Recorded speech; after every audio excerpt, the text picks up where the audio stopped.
Hi guys, I'm Kacey Taormina and I'm here to show you how to get out of the breakfast rut. So I'm a little bit sick of egg whites and spinach and gluten-free toast. I'm gonna show you how to make a delicious sweet potato waffle breakfast sandwich that is not only delicious, it's actually healthy.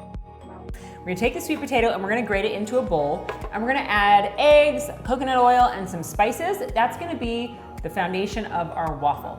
I have the waffle iron heating up, and while the waffle's cooking, I'm gonna saute some spinach and shallots and crisp up the bacon. Yeah.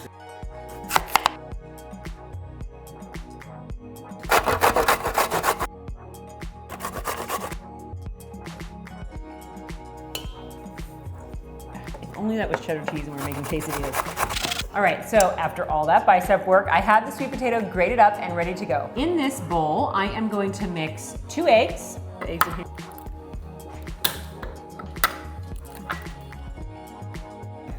So I added cumin. I'm not very good at following instructions. So what I give you, I call them guidelines, because although you might want to add a 1/4 teaspoon, I always like to add a little extra. And cumin is that spice that gives chili. It's really yummy flavor. So these are savory waffles. Although the sweet potato is sweet, the spices that I'm adding to it are gonna make it savory. Garlic, paprika, cumin, sea salt, and black pepper. One mistake people always make is they break eggs into all their ingredients. And what do we think, children, the problem with that might be? The shells get in and you don't realize it until your guest takes a crunchy bite of a waffle, and that's really gross with an eggshell in there. Always crack your eggs into their own separate container, clear bowl, you can get out the shells, then dump it in. I only know that because that's happened to many of the victims of my food. Okay, gonna add these ingredients, gonna add coconut oil. This mixture is not wet enough. And so I have the feeling that I wanna add another egg. So I'm gonna do that, even though my recipe doesn't call for it. So always have the confidence to feel free to adjust a recipe as you see fit. These things need to suit you and taste and feel the way that you want them to.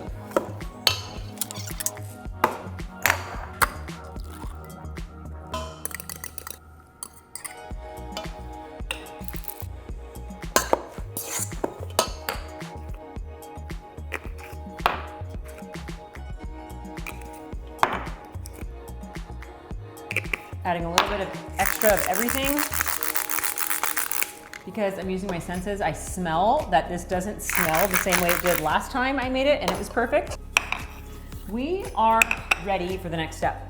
A typical waffles will cook for 4 to 5 minutes. This sweet potato mixture, you have to remember, is gonna take a little longer. So what I like to do is put it on at medium heat and then turn the heat down a little bit, because I have to remember you're cooking a potato. You definitely don't wanna eat undercooked potatoes. That's not good.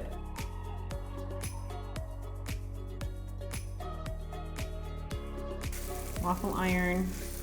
I kind of pour a big clump on here. It's a little bit different than waffle batter, which would kind of pour out and seep into all the spaces. So this is gonna be put a mound on and slowly press it out. Keep in mind you wanna press this stuff not only into the waffle machine, but a waffle maker, but also into itself. You don't want there to be lots of gaps because the waffle will fall apart. So I build it up slowly.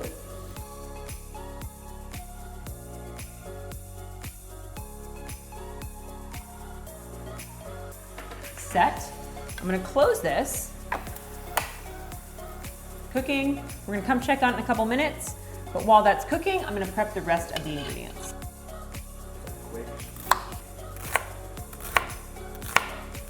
I quickly cut up some shallots that I'm gonna use when I saute the spinach.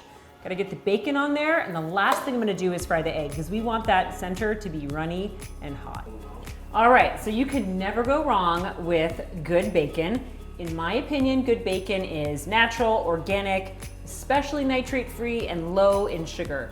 A lot of bacon that has a smoky flavor, smoke flavors you have to be really careful with because they contain nitrates and nitrites. Those are not good for you. Think of them as the shitty stuff that's in hot dogs that makes you have cancer. Okay, I am going to saute this spinach. First thing I'm gonna do is throw in some shallots and garlic. All right, so I am gonna saute the spinach now. I've added some shallots and a little bit of garlic because Lord knows that spinach is not the most exciting ingredient. So you gotta do something to jazz it up. Let these shallots saute for just a couple minutes. The spinach cooks super fast, and the bacon, the spinach, and the egg should all finish at about the same time. Take a look and see how they're doing. These are pretty much done. So I am going to turn this down pretty low, not off, but pretty low. The good thing about these potatoes is they're pretty hearty. It's not like a waffle that's gonna get burnt and dried out. These have a lot of moisture in them, so they'll stay nice and crispy, but soft on the inside. Adding in the spinach. I know it looks like a lot of spinach, but spinach cooks down to such a small amount. I was gonna do kale today, but I thought, you know what? I don't think many people are gonna cook kale for their Sunday brunch. I love how quickly spinach cooks. Okay, my bacon looks like it's good. I like my bacon extra crispy. I'm gonna take it out here, let it drain on the paper towel.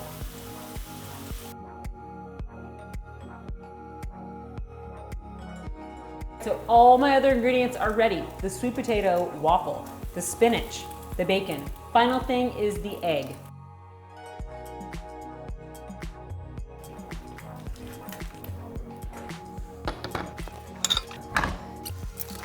Okay, so I am ready to put this thing together. So don't burn myself.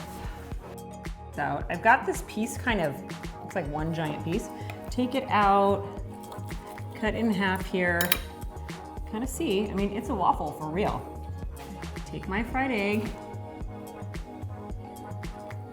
What's this in here? Healthy serving of spinach. There's our bacon on here. I think I might add a little extra. Pepper. And there you go. That is what I wanted right there. That juicy goodness is where all the flavor's at. Mmm. Huh. It's really hot. Mmm. It is such a sneaky way to eat your vegetables, carbs. And honestly, we've had this for dinner before. I would love to see, and I would love to challenge you to reinvent this recipe. So this was a savory recipe. I'd love to see it sweetened up. So maybe try it with cinnamon and apples. It would still be good with a fried egg on it, but I would love to see your ideas and how you can rework a traditional recipe with non-traditional ingredients.